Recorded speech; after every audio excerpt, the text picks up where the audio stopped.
can never put its land on the little I don't know.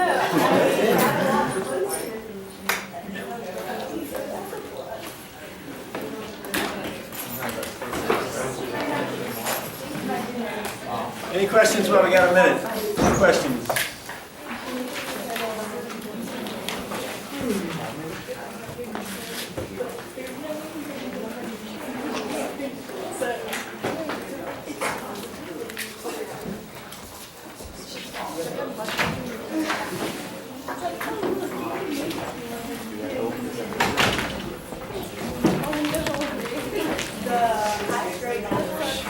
Okay guys, let's get started.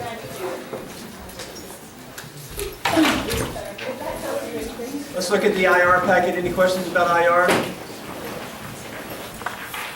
Question? A couple times you point out like a C double bond or a C single bond to O in the fingerprint. Will we ever need to point that kind of thing out on the test? It's sort of just a last resort. One time you can look down into the fingerprint region. Okay. Get a strong peak about 1200, 1100, 1200.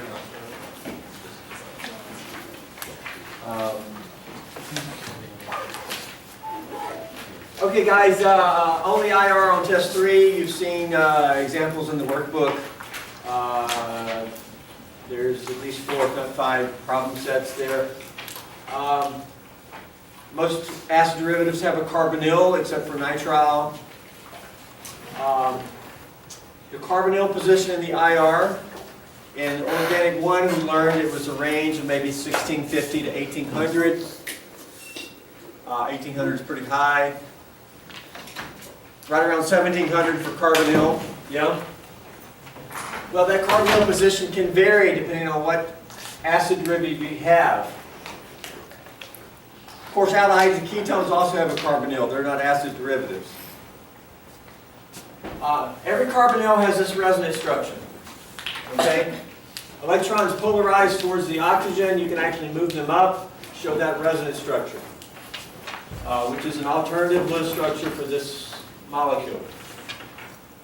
Okay, the more this resonance structure contributes, the weaker the C double bond O.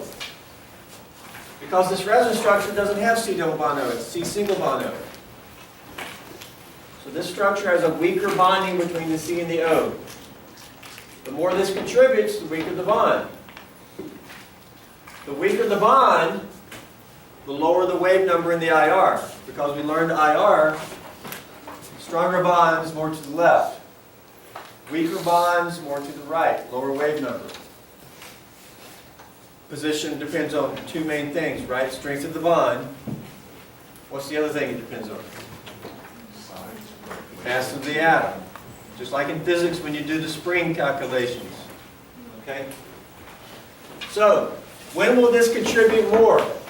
Because the more this contributes, the more to the right in the IR the carbonyl is going to be. When will it contribute more? Well, you got a plus charge here in this here. This will be more prevalent when you have an electron donating group here. Because it will stabilize the plus charge, making this more prevalent. Making this resonance structure more prevalent. If you have an electron withdrawing group here, that's not going to stabilize this. Makes this less prevalent, more likely to be in the double bond with the electrons back down. Of course, the true structure is a blend here. Okay? So that should make sense. Carbocation, you donate to stabilize it to get more of this. Acid derivatives. An acid chloride has a pretty high carbonyl, like 1800.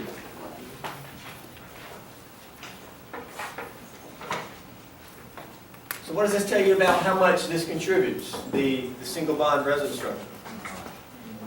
Not much.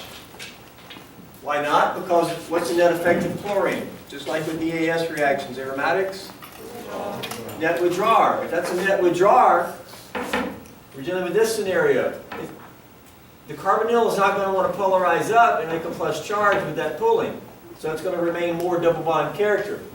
More double bond character means it's a stronger bonding between the C and the O, means your peak is more to the left. That's why you get a higher value. Let's go to amides on the other hand. Amides have a low carbonyl, like mid-1600s. That means that the polarized resonance structure contributes relatively more. What do we know about nitrogen net effect when it can both donate and withdraw? It's a net donator. So if it's a net donator, we're dealing with this. And that'll polarize and become plus because this donates and stabilizes the plus. So you'll get more polarization. The polarization here weakens the bond between the C and the O, and you thus get a lower wave number, mid-1600s. You can have amides all the way down to like 1625 for the carbonyl. In between esters. Now oxygen is a net donator when it can do both.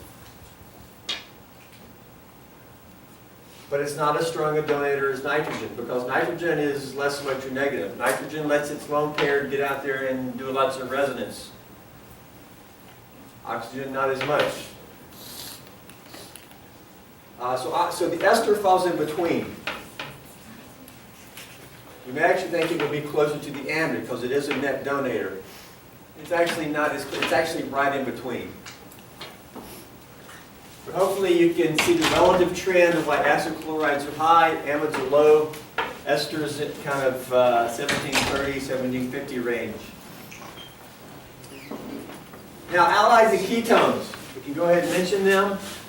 They're not acid derivatives because the carbon only has 2 bonds to a more electronegative atom, where up here the carbon has 3 bonds to a more electronegative atom.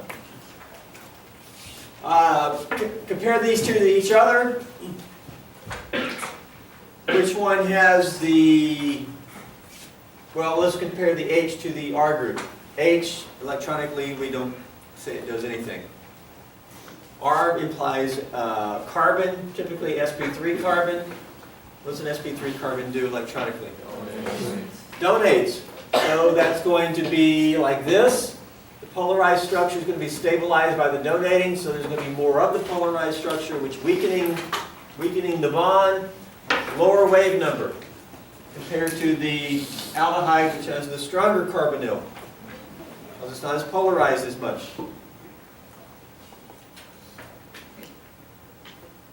Carbonyl is predicted to be a touch lower. Now, to me, they're pretty much very similar. But if you had to predict which is lower, you would say the ketone. Okay. Also, pi bond conjugation lowers the carbonyl.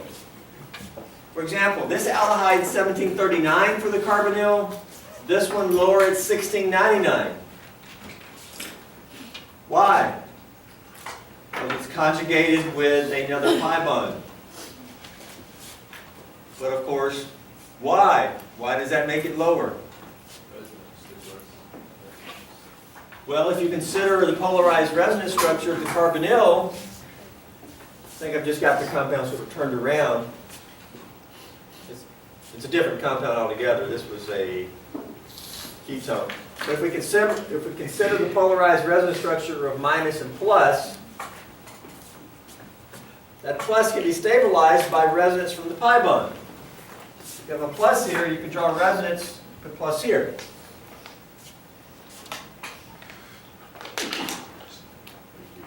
So conjugated carbonyls have lower values for the carbonyl in the IR, because the conjugation stabilizes the polarized resonance structure.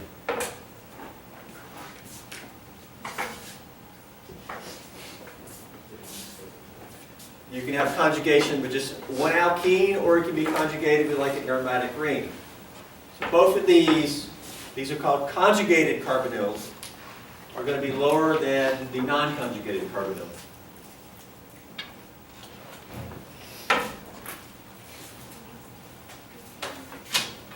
Okay, understanding that, and some other things that we don't forget from Organic 1 IR, we can then look at IRs of acid derivatives, carboxylic acid. Now, like an ester, carboxylic acid has a pretty standard carbonyl, low 1700s. But what else does it have? Remember carboxylic acid, broad OH? Now this is a particularly very broad one here.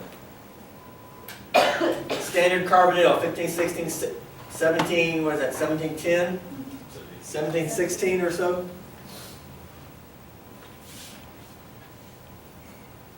Down below, what do we have? Acid chloride, notable in the IR. High carbonyl, like we said on the previous page. 17, that's almost 1800. It is 1800. High carbonyl, of course at 3000, what do we have? Only below 3000, because it's all saturated other than the carbonyl.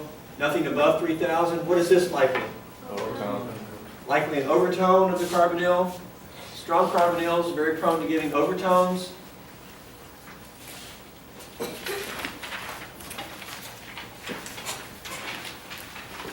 What do we have here? Functional group. And then hydride has 2 carbonyls in the IR. Even symmetrical, 2 carbonyls. So these 2 peaks right here. One of them is sort of standard, one of them is kind of high. Really didn't talk about precisely why, but 2 carbonyls. Now it's not just individually 2 carbonyls, each one given a signal. What it is, again, is when you have something like this, both carbonyls can be stretching like this, or you can have also a frequency where one's stretching like this. This is called asymmetric stretch, and then this is called symmetric stretch. Each one of those stretches can have a different frequency. So that's really why you get 2. But see 15, 16, 17 to 1800, 2 carbonyls. Of course, we have sp3CH and sp2CH, so you got peaks. I'm sorry, there's no sp3CH in this compound. It's only sp2, so it's sort of only above 3000. Is the aromatic ring kind of obstructed by the, or would you consider that there? There's a little bit of signature here, not much. The peaks in the 15, 1600 range are typically aromatic carbon-carbon double bond. Touch a little bit, probably here.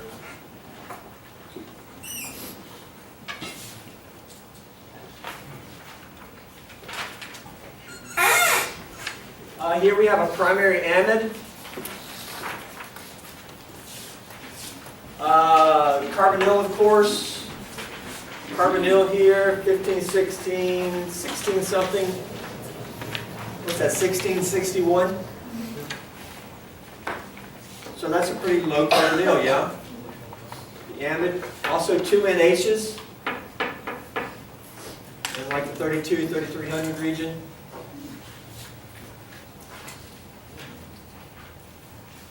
Down below we have a secondary amide, low carbonyl. It's so low it almost looks like it's into the, sort of the fingerprint or kind of aromatic region.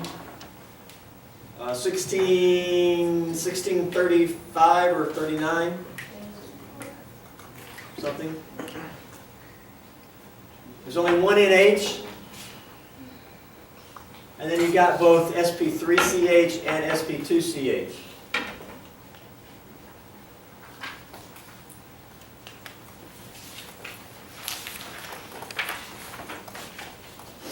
Next one is a tertiary amide. Carbonyl, 1626, pretty darn low carbonyl. sp3CH, sp2CH, that's probably a little bit of water. That's not an NH. This is probably a real spectrum.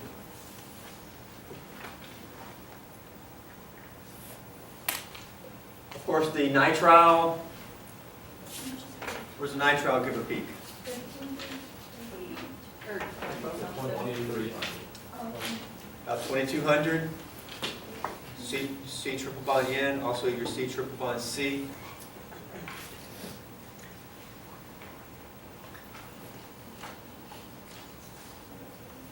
Of course, there's no carbonyl, aromatic, probably CC. Most of this is review the exact positioning of the carbonyl. It was a little bit new, but pretty straightforward. Please be doing some practice in the workbook, and we'll see if there's any other questions on Wednesday or Friday. Should be pretty straightforward, just reviewing the IR, especially around functional groups. I mean, especially around acid derivative functional groups.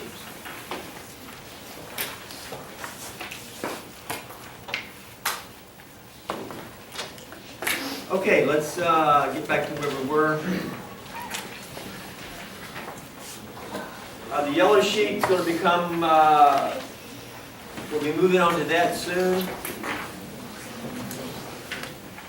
If we don't get to it today, please be looking at it. We'll hit hard on Wednesday, including the warm-up page. Please be trying to do the warm-up page.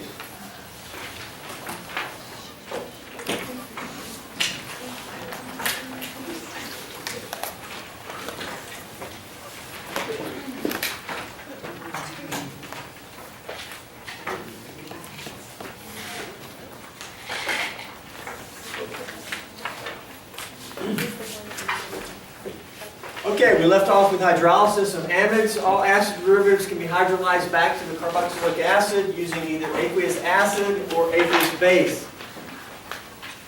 I believe we did that mechanism there at the very end. What do we have here? We have an amide, KOH. Any acid derivative with hydroxide, we're going to hydrolyze it back to the acid.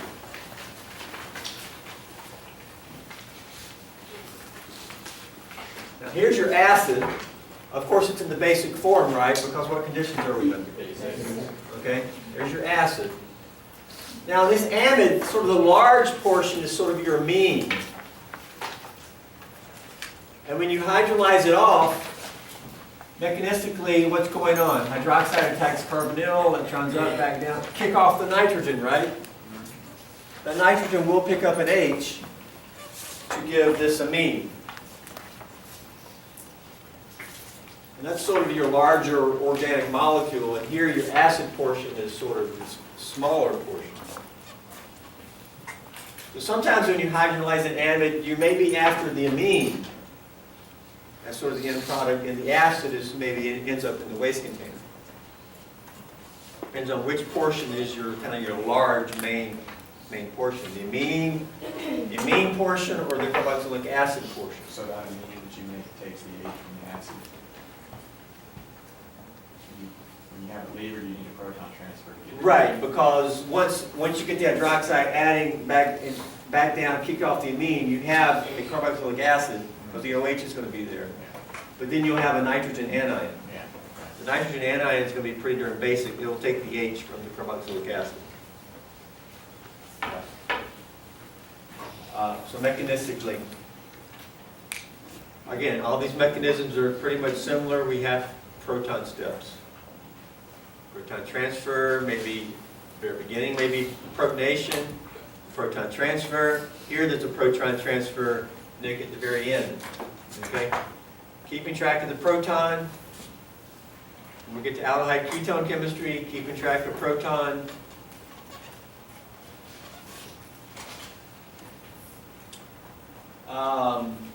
Okay. What do you call cyclic amides? Lactams. What do you call cyclic esters? Lactones. Yeah. Cyclic ester is a lactam. This one has a common name, a 7-membered ring. 1, 2, 3, 4, 5. 7-membered ring is called caprolactam. What do they use caprolactam for? Used to use it, I don't know if they still do, down on San Bar Ferry, down there where those plants are. Make nylon. Caprolactam. Nylon. If you hydrolyze caprolactam, show the product.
We will get that product right there. Open up the ring. Mechanistically, protonate carbonyl, right? Under acidic conditions, protonate carbonyl. What now adds to carbonyl? Water or what? Did I hear or? Water. Or if you have an acid. There's no or, it's water. I thought you might want to say hydroxide. There's no hydroxide here, it's water. We don't have hydroxide. We add to carbonyl, right? Electrons up. I'll take a shortcut, bring them back down. When you bring them back down, we kick off the nitrogen. What do we get? Boom, boom, boom, boom, boom. When we kick off the nitrogen, we get... What's now in the carbonyl? It'd be water. Water's now bonded to the carbonyl. So you wouldn't want proton transfer, mineral nitrogen, better leaving group. It would be protonated. Like after you add the water and make the electrons go up on the carbonyl, you'd have OH and then OH or H2O plus. All right, let's do it stepwise. Let's see.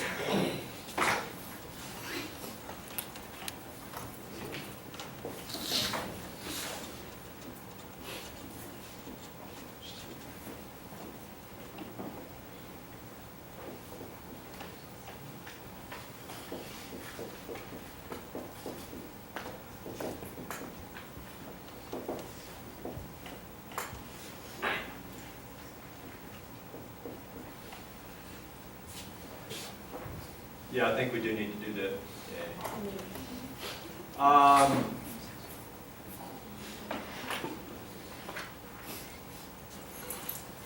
I've tried to just show mechanistically water getting on here. Do it quickly, but yeah, you do it too quick, you miss important steps. At this point, we want to bring this back down. What's a better leaving group? Positive oxygen or nitrogen? Positive oxygen. Yeah. So you probably would go just backwards. A better mechanism, that is a better mechanism to propose, is to propose that, hey, this acidic H is going to be moving to the nitrogen. We call that proton transfer.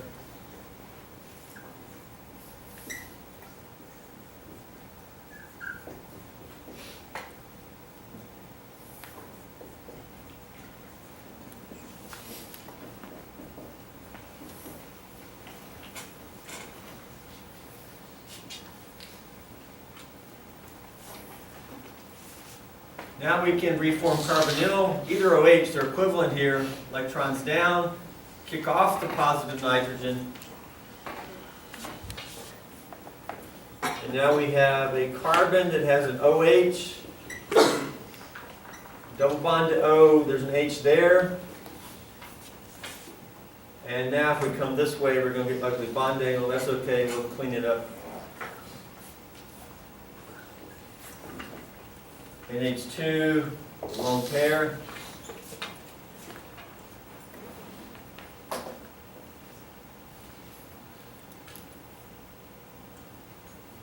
We also have problems here because at this point something's got to take the H to go neutral. What gave up the H? What's the minus here? Got to be a minus here. HSO4. Right. We use sulfuric acid. This can take the H, leave this behind. We get that there. That product is sort of the all-neutral product. But do you think it's going to exist like that? No. How's it actually going to exist? Yeah. If you've got sulfuric acid around, this is going to take the acid.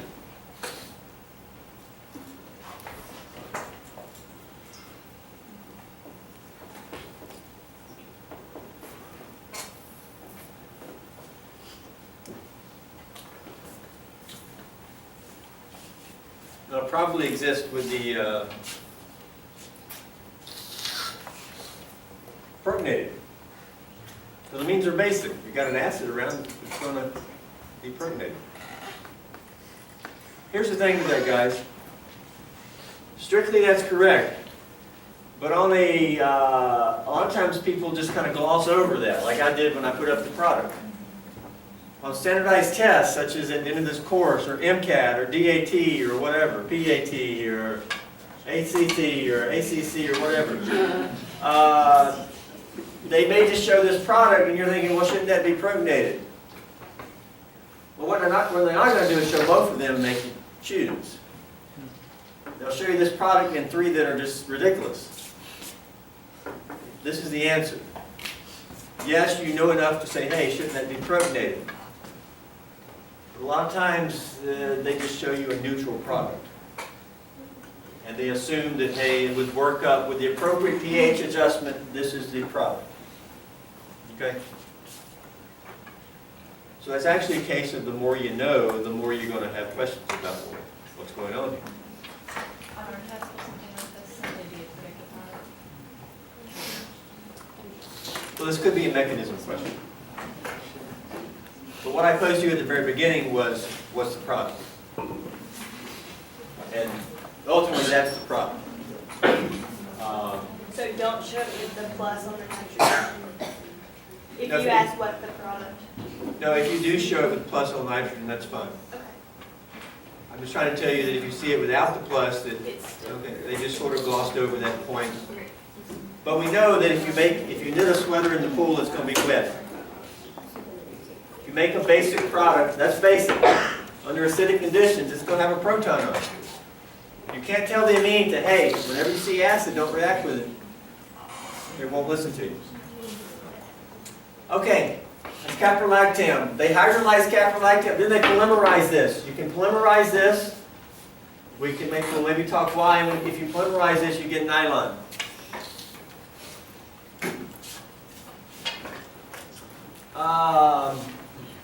Okay.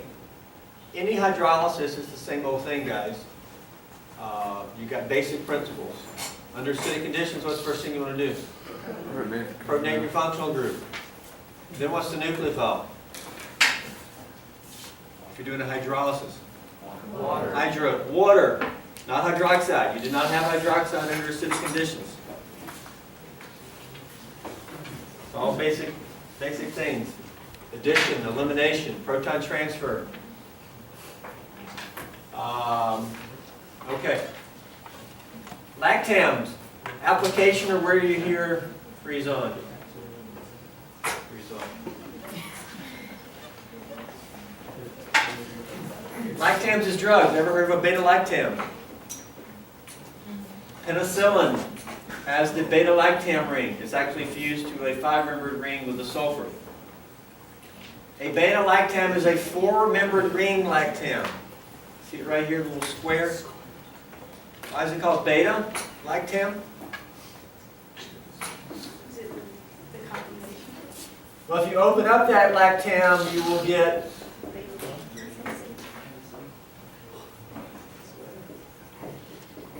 1, 2, 3, 4. There's your 4 atoms if you open it up.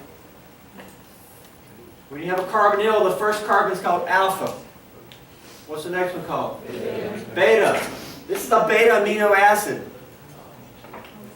Now your alpha amino acids are your protein building blocks that you'll learn in biochem. That's a beta amino acid. If you make a lactam from a beta amino acid, what do you want to call your lactam?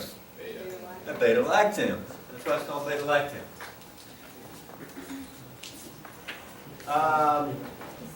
There's actually a question about hydrolysis of beta lactams in the workbook. The beta lactam ring, first off, how easy are amides hydrolyzed compared to other acid derivatives?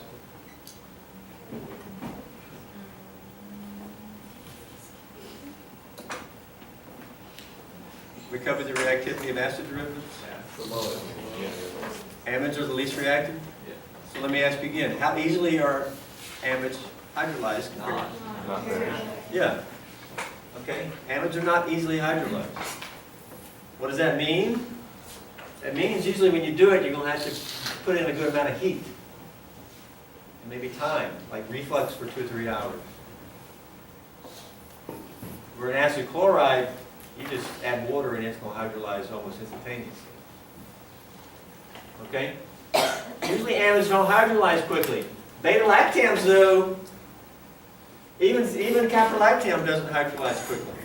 So it's not just because it's a lactam. Beta-lactams do hydrolyze kind of relatively quickly. Why? See?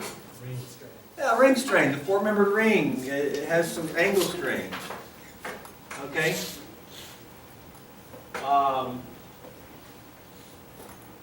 So that's why, if you remember penicillin, when a long time ago you used to have to keep it in the refrigerator. Keep it cold so it won't hydrolyze. Because the penicillin is made as a solution or a suspension in water. There's water there. It's also an acidic. It's not that acidic. But the original penicillins used to have to be kept in the refrigerator, especially when they were made as suspensions, which were largely given to like infants and toddlers because it's hard to give them a pill. And once you put it in water as a suspension, it's more prone to being hydrolyzed and opening up this ring. Now your more advanced penicillins, like amoxicillin, are not as so prone to being hydrolyzed.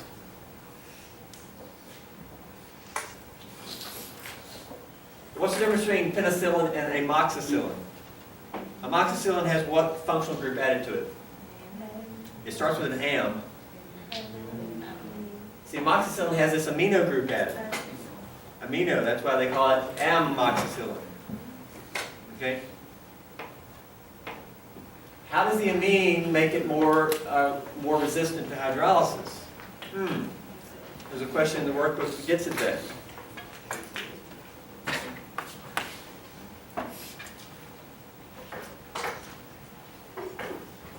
Okay, let's look at a new functional group.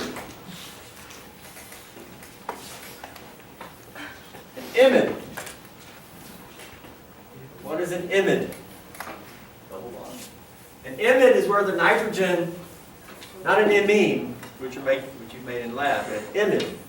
An imide is where a nitrogen is bonded to not one carbonyl, like an amide, but bonded to 2 carbonyls. It's sort of analogous to an anhydride. A nitrogen, if that was an oxygen, it would be an anhydride. So it's a nitrogen version of an anhydride. But it's called an imide.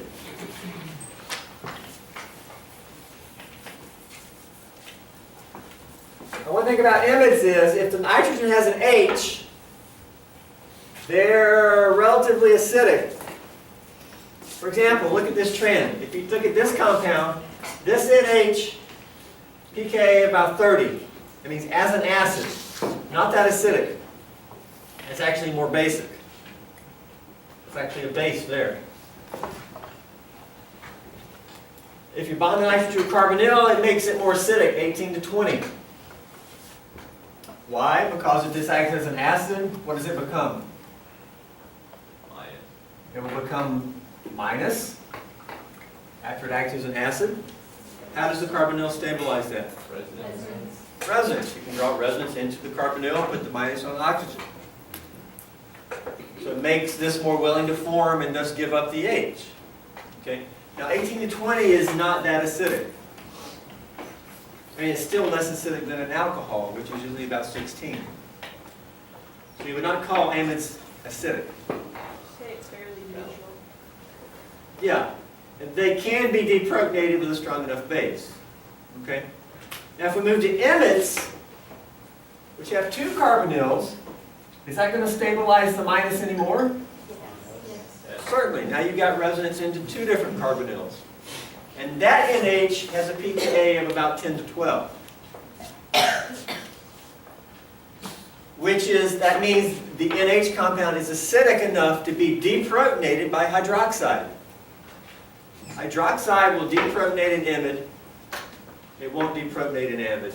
It certainly won't deprotonate an amine.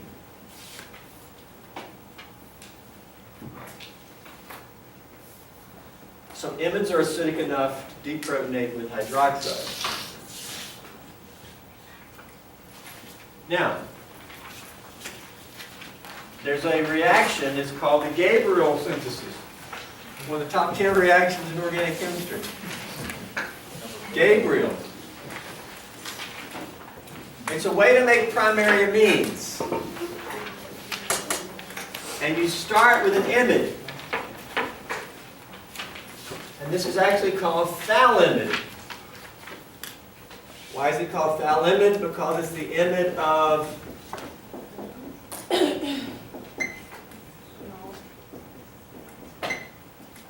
this here. If you bond each carbonyl to a nitrogen and make a ring, you'll get phthalimide. Anybody know the name of this acid? Yes. Phthalic acid.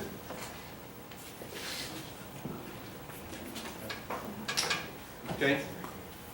The imide of phthalic acid is called phthalimide.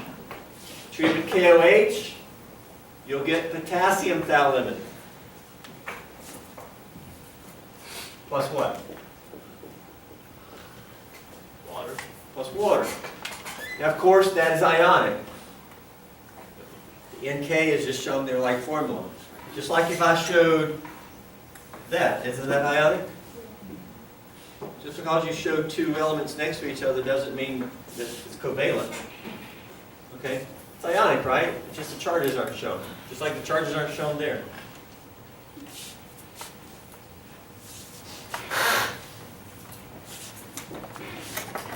But this is organic chemistry, so let's get rid of that spectator ion and make this a minus like we know it is.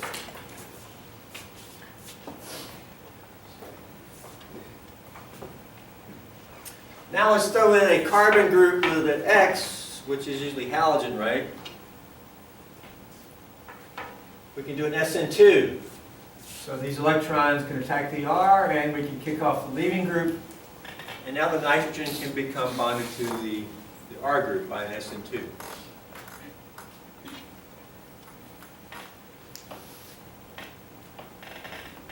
Pretty straightforward. We could have did that in organic 1. Now you have an alkylated imide. Now if you hydrolyze that, you'll hydrolyze each nitrogen carbonyl bond. Water adds to this carbonyl, nitrogen leaves, and then water adds to this carbonyl and nitrogen leaves. That'll give you the nitrogen completely gone. It picks up H's, you'll get the primary amine. You should do the mechanism on your own. It's just carbonyl hydrolysis. And what will we generate? Why'd you make me draw it over there? It's already here. Phthalic acid. But in this scenario, we get the primary amine.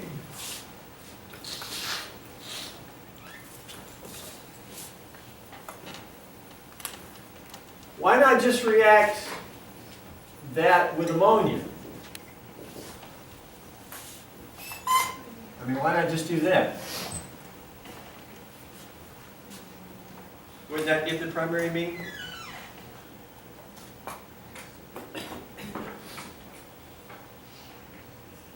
That's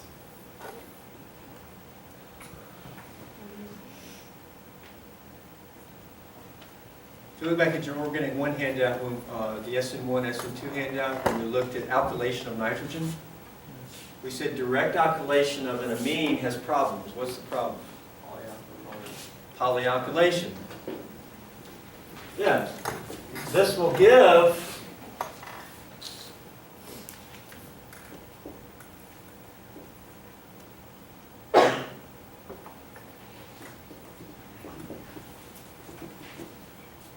the nitrogen bonding to the R. So this will be in equilibrium with this. See, because ammonia can then take this H, and you can get this. See, then this will start going and attacking. Then you'll end up with another R group on your nitrogen. And then you'll end up with another. You can actually put 4 R groups on the nitrogen, and you can end up with a quaternary ammonium salt. Look back at your organic 1 handout. Direct alkylation of nitrogen is usually problematic. The Gabriel synthesis is what this overall is an indirect alkylation of nitrogen. Because at this point, you can only put 1 R group on the nitrogen. At this point, is this lone pair basic or nucleophilic? No, it's in a p orbital. And there's no H there to be removed to get an anion, so game over. It just doesn't alkylate anymore. Alkylate only 1 time, and then you hydrolyze and you get a good yield of your primary amine. Well, if you try to do it directly with ammonia, you're going to get multiple R groups on your nitrogen. So the Gabriel synthesis is very useful. Show the product of this here. K-thalamid, what is that? That's that, okay? Show the product of that.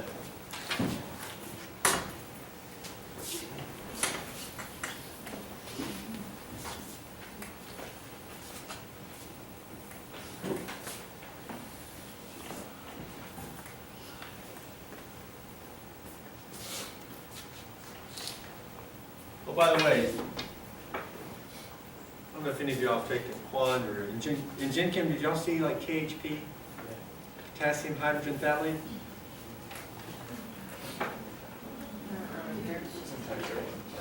For titrations? KHP? Yeah.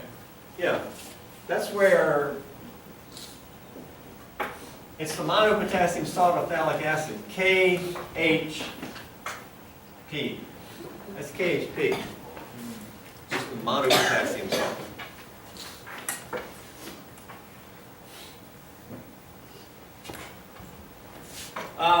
Product here.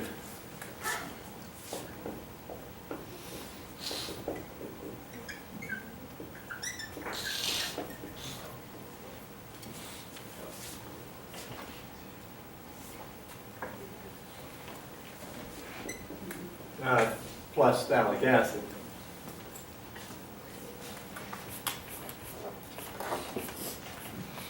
Now, phthalic acid in this scenario is usually just purified out. Ends up in the waste container. Or you can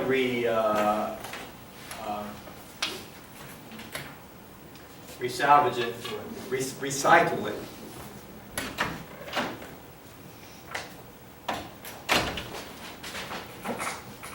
How would you separate phthalic acid from your primary amine at the end of the Gabriel? Can you propose any good way to separate the two? Strong base. You got a separatory funnel available? Strong base. Treating with base and what else?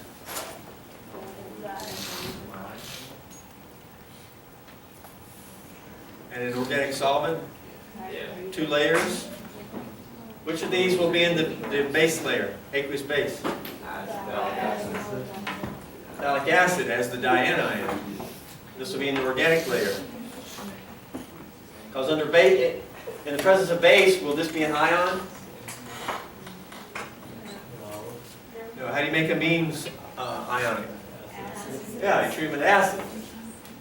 You can extract with acid or base. If you extract with acid, then the amine will be in the acid layer. If you extract with base, then this will be in the basic layer. Separate those two easily with an acid-base extraction. Because one product is acidic, the other product is basic. How we doing the product down there? Which halogen is going to be displaced by the nitrogen anion? Yeah, the benzylic chloride. Yeah. To get this bromine substituted off, what mechanism you're going to have to do?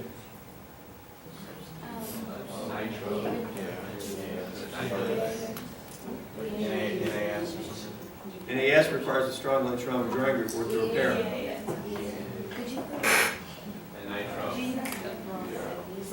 Starts with a B. Benzyne. The only mechanism you're going to get that off is benzyne. That requires pretty harsh conditions. That right there is good for SN2. Why is that so good for SN2? Primary. No, is it primary? It's also not really resonance. P orbital next door. What does that do? Stabilizes the transition state. I'd pull out the SN1, SN2 handout from Organic 1.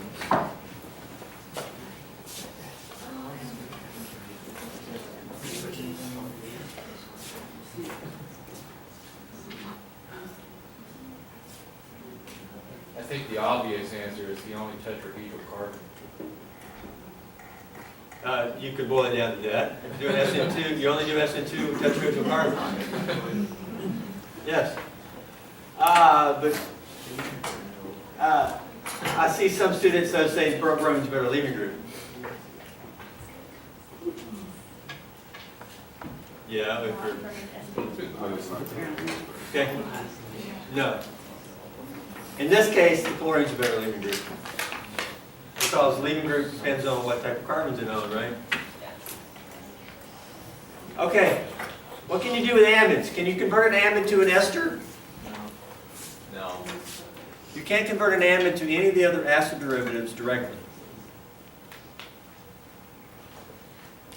Now you can convert it to any of the others indirectly,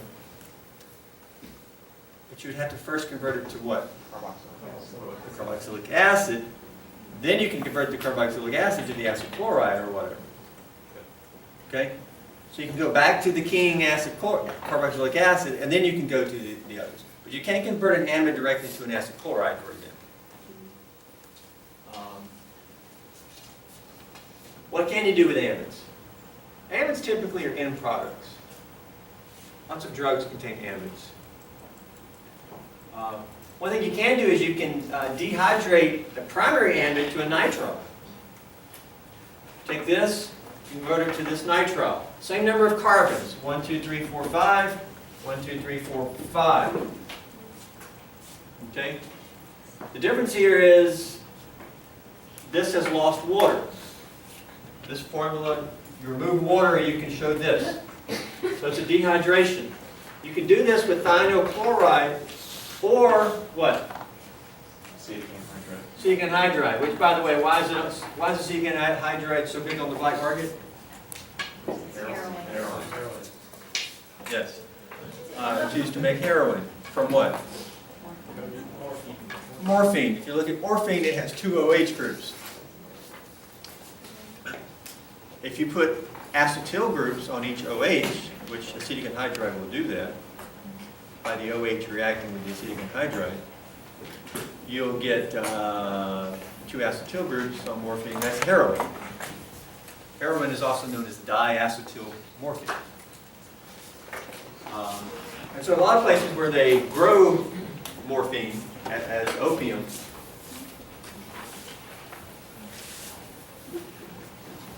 they then like to heat it up in acetic anhydride, and it will work heroin. Okay. So how can we convert a primary amide to the nitrile? Let's do it with thionyl chloride. How can we do this?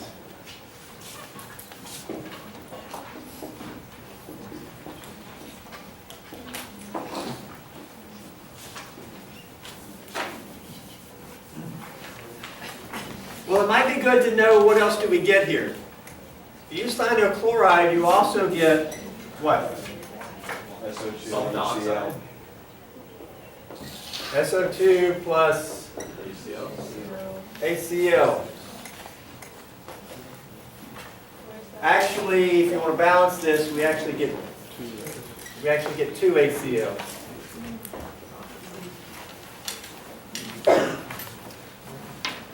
And so now the H2O, there's 2 H's here, and there's an extra O here. So we now have H2O on the other side.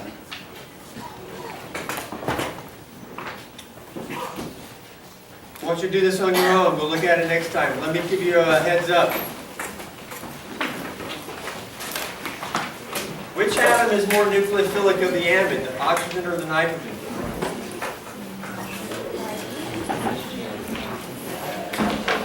Look back at the earlier handout when I showed you the NMR evidence for resonance. The first step is the oxygen attacks the sulfur. See how you can do with that one. Please be looking at the yellow handout.